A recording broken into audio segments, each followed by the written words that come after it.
بسم اللہ الرحمن الرحیم صلی اللہ علیہ وآلہ وسلم۔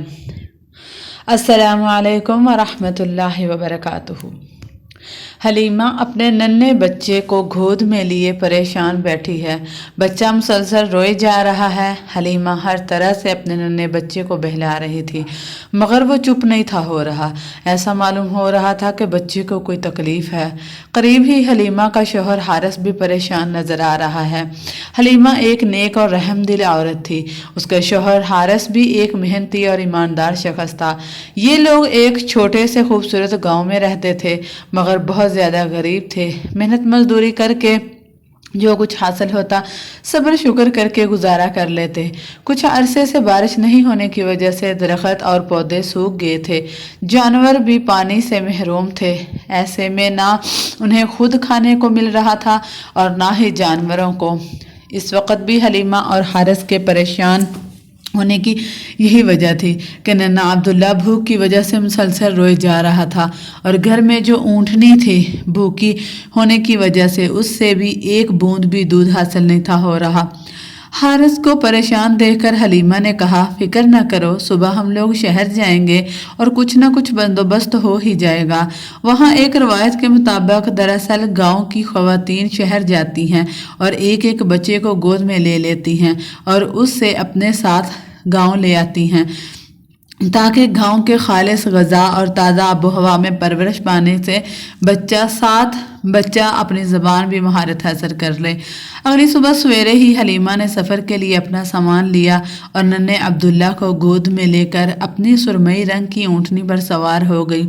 10 تک خواتین اور مردوں پر مشتمل یہ قافلہ شہر کی طرف روانہ ہوا۔ حلیمہ کی اونٹنی بھوکی ہونے کی وجہ سے لاغر ہو گئی تھی اور اتنا آہستہ چل رہی تھی کہ قافلے والے کافی آگے نکل جاتے اور رک کر حلیمہ کے آنے کا انتظار کرتے۔ حلیمہ اور حارث بہت خاموشی سے سفر کر رہے تھے۔ اسی طرح سفر کرتے ہوئے وہ لوگ شہر پہنچ گئے۔ ہر کسی کی خواہش تھی کہ وہ کسی بڑے گھرانے کے بچے کو گود میں لے مگر ہوا یوں کہ پہلے پہنچ جانے کی وجہ سے ساتھی عورتوں نے اپنے اپنے مطلب کے گھر تلاش کر لیے۔ حلیمہ کے پہنچتے پہنچتے صرف ایک بچہ رہ گیا۔ وہ یتیم بچہ تھا جسے تمام ساتھی خواتین نے نظر انداز کر دیا کیونکہ بچے کا باپ وفات پا چکا تھا۔ بوڑھے دادا عمر کے اس حصے میں تھے کہ جب زیادہ زندہ رہنے کی امید نہیں تھی اور جہاں تک والدہ کا تعلق تھا وہ بھی کچھ زیادہ مالدار نہیں تھی۔ اس بچے کی وراثت میں کوئی بھی مال و دولت نہ تھا۔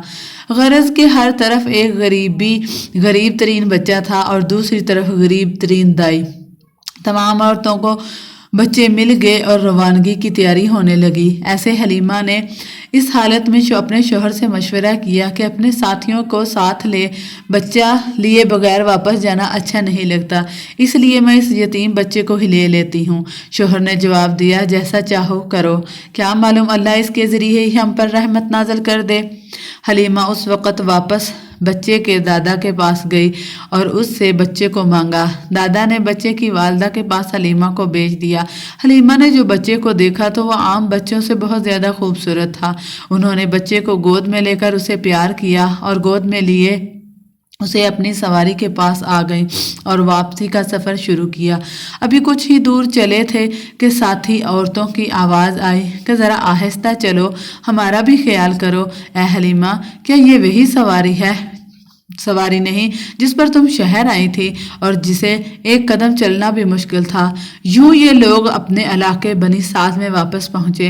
حلیمہ کے شوہر نے جب اپنی اونٹنی کو دیکھا تو اس کے تھن دودھ سے بھرے ہوئے تھے۔ انہوں نے اس کا دودھ دوہا اور اسے خود بھی پیا، حلیمہ کو بھی پلایا اور حلیمہ کے بچے کو اور اس یتیم بچے کو بھی۔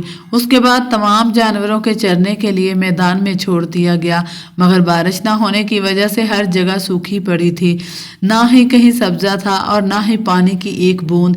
جانوروں کو ٹھیک طرح سے چارہ بھی نہیں تھا ملنے کی وجہ سے بے چارے لاغر ہو رہے تھے اور ان میں سے کوئی بھی ایک قطرہ دودھ نہیں تھا دے رہا۔ مگر یہ کیا، لوگوں نے حیرت سے دیکھا کہ حارث کی بکریاں بھی انہی جانوروں کے ساتھ گئی تھی اور انہی میدانوں میں گئی تھی جہاں دوسرے جانوروں گئے تھے، لیکن دوسرے جانوروں کے برعکس ان بکریوں کے تھن دودھ سے بھرے ہوئے تھے اور پیٹ چارے پانی سے یہ بھرا ہوا تھا۔ یہ ایک دن نہیں تھا ہوا، دوسرے دن بھی یہی سلسلہ چلتا رہا ہوا، اور آخر تیسرے دن لوگ ایک دوسرے سے بول ہی پڑے کہ تم اپنے جانوروں کو اسی جگہ کیوں نہیں چرانے لے جاتے جہاں حلیمہ اور حارث کے جانور جاتے ہیں؟ مگر انہیں یہ نہیں تھا معلوم کہ یہ چراگاہ کا کمال ہے یا کسی اور کی برکت، اور یہ برکت کوئی ایک دن کی نہیں تھی بلکہ روزانہ کا معمول تھا۔ دودھ میں برکت اور رزق کی فراوانی۔ بچہ عام بچوں کی نسبت اچھی صحت اور مضبوط جسم کا تھا اور 9 ماہ میں بہت صاف گفتگو کرنے لگا تھا۔ جب 2 سال مکمل ہوئے تو بچے کو وہاں کے قاعدے کے مطابق حلیمہ اور حارث اس کے والدہ کے پاس لے گئے اور خواہش ظاہر کی کہ ہماری خواہش ہے کہ بچہ کچھ عرصے اور ہمارے پاس رہے تاکہ شہر کی بیماریوں اور وباؤں سے محفوظ رہے۔ دراصل دونوں میاں بیوی بچے سے محبت تو کرتے ہی تھے، ساتھ ہی ساتھ اپنی ساری خوشحالی کا سبب اس بچے کو سمجھتے تھے۔ بچے کی والدہ پہلے تو راضی نہیں تھی ہو رہی، مگر زیادہ اصرار کرنے پر راضی ہی ہو گئی تھی اور دونوں بچے کو واپس اپنے قبیلے بنی سعد میں لے آئے۔ مگر کچھ ایسا واقعہ پیش آیا کہ حارث اور حلیمہ ایک دم گھبرا گئے اور فیصلہ کیا کہ بچے کو جتنی جلدی ممکن ہو اس کے والدہ کے پاس پہنچا دیا جائے۔ بچے کو ماں کے پاس لائے تو اس حلیمہ نے بہانہ کر کے بچے کو والدہ کو واپس کرنا چاہا، لیکن انہیں اس بہانے سے تسلی نہ ہوئی اور دراصل وجہ حلیمہ کو بتانی ہی پڑی۔ اب بچہ اپنی ماں کے پاس اور چچاؤں اور پھوپھیوں کے درمیان رہ رہا تھا کہ چند سال بعد والدہ کا سایہ اٹھ گیا۔ اب دادا اس کا بھی اور زیادہ خیال رکھنے لگے اور ان کی محبت پہلے سے بھی زیادہ بڑھ گئی، مگر دادا دن بدن کمزور ہو رہے تھے اور ضعیفی بھی بڑھ چکی تھی، اور یوں ایک دن دادا بھی اپنے لاڈلے پوتے کو چھوڑ کر اپنے رب کی طرف چلے گئے۔ اب اس معصوم بچے کو اس کے چچا جان اپنے بچوں سے بھی زیادہ محبت سے اور پرورش کرنے لگے۔ چچا جان کی آمدنی بہت تھوڑی تھی، وہ بکریاں پال کر گزارا اور اوقات وقت کرتے تھے۔ ننھے بچے کو بکریوں کی نگرانی کے لیے ساتھ لے جاتے اور یوں ننھا بچہ اب 9 سال کا ہو گیا۔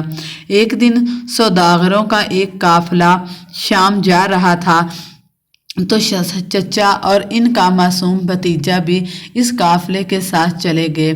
راستے میں جہاں قافلے کے لوگ کچھ دیر آرام کیا کرتے تھے، ٹھیک اسی جگہ ایک عیسائی عبادت گاہ تھی، جہاں ایک عیسائی عبادت گاہ کا نگران، جسے راہب کہتے ہیں، رہا کرتا تھا، جو ان تمام دستاویزات کا محافظ بھی ہوتا تھا جو نسل در نسل اس عبادت گاہ میں چلی آ رہی تھی، اور یہ راہب بھی ان دستاویزات اور ان میں بیان کی گئی باتوں سے بخوبی واقف تھا۔ اب جو یہ قافلہ جس میں یہ دونوں چچا بھتیجے تھے عبادت گاہ سے ذرا فاصلے پر آ کر ٹھہرے تو راہب نے قافلے پر ایک نظر ڈالی، ایک دم ہی چونک پڑا، کیونکہ جب وہ دور سے قافلے کو آتا دیکھ رہا تھا تو اسے بادل کا ایک چھوٹا سا ٹکڑا اس قافلے کے اوپر سایہ کیا ہوا نظر آیا تھا، مگر اس نے اس محض ایک اتفاق سمجھا۔ مگر اب جب کہ قافلہ بالکل رک چکا تھا اور مختلف درختوں کے سائے میں یہ قافلے کے لوگ آرام کر رہے تھے تو ایسے ہی ایک درخت کے اوپر یہ بادل کا ٹکڑا بھی ٹھہر گیا تھا، اور یہ دیکھ کر راہب جو پہلے بڑی دلچسپی سے قافلے کو آتا دیکھ رہا تھا اب ایک دم ہی چونک گیا، اور پھر اس عیسائی راہب کے تجسس نے مزید زور پکڑا جو اس کے ذہن میں ایک تجویز بھی دے گیا۔ راہب نے قافلے والوں کو کھانے کی دعوت دی اور کہلوایا کہ میری خواہش ہے کہ تم میں سے ہر ایک نوجوان، ہر جوان، ہر بوڑھا، ہر غلام یا آزاد میرے یہاں کھانے کے لیے آئے۔ سب قافلے والے دعوت میں شرکت کے لیے عیسائی راہب کے یہاں پہنچے۔ جیسے جیسے لوگ عبادت گاہ کے اندر داخل ہو رہے تھے عیسائی راہب ہر ایک کے چہرے کو غور سے دیکھتا، لیکن جو بات وہ ان لوگوں میں تلاش کر رہا تھا اسے نہیں مل رہی تھی، غالباً تمام لوگ نہیں آئے۔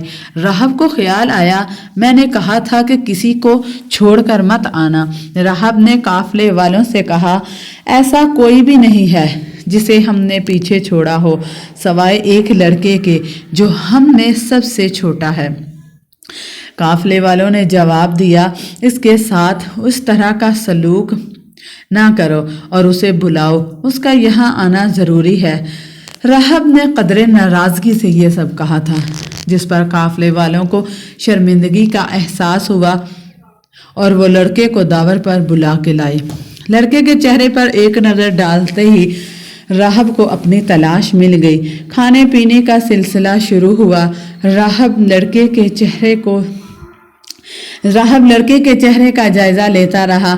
کھانے کا سلسلہ ختم ہوا تو راہب کم عمر مہمان کے پاس بیٹھ گیا اور مختلف قسم کے سوالات کرتا رہا۔ نوعمر لڑکا بڑے مناسب اور صاف گوئی سے جوابات دیتا رہا اور کسی قسم کی جھجک محسوس نہیں کی۔ اس نے اس کی ابا کندھے سے اتار کر پیٹھ کو دیکھنے کی خواہش کی۔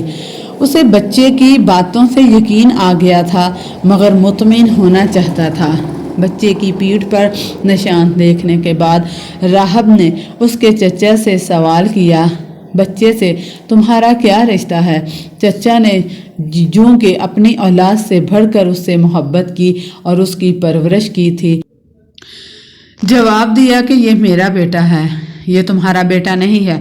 راہب نے پورے یقین سے کہا، یہ ممکن ہی نہیں کہ اس کا باپ زندہ ہو، یہ میرے بھائی کا بیٹا ہے۔ چچا نے جواب دیا، پھر اس کا باپ کہاں گیا؟ راہب نے ایک اور سوال چچا سے کیا، وہ انتقال فرما گئے ہیں، جب اس کی پیدائش نہیں تھی ہوئی۔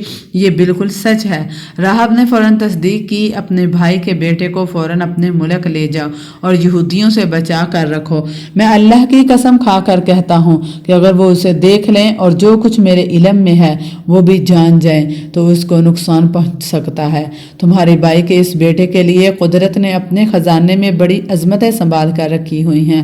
راہب نے اپنی تعلیمات کے مطابق صاف صاف چچا جان کو ہر بات بتائی اور پھر وہ وقت بھی آیا جب اس لڑکے کو اللہ نے اپنے آخری نبی حضرت محمد صلی اللہ علیہ وآلہ وسلم کی حیثیت سے منتخب کیا۔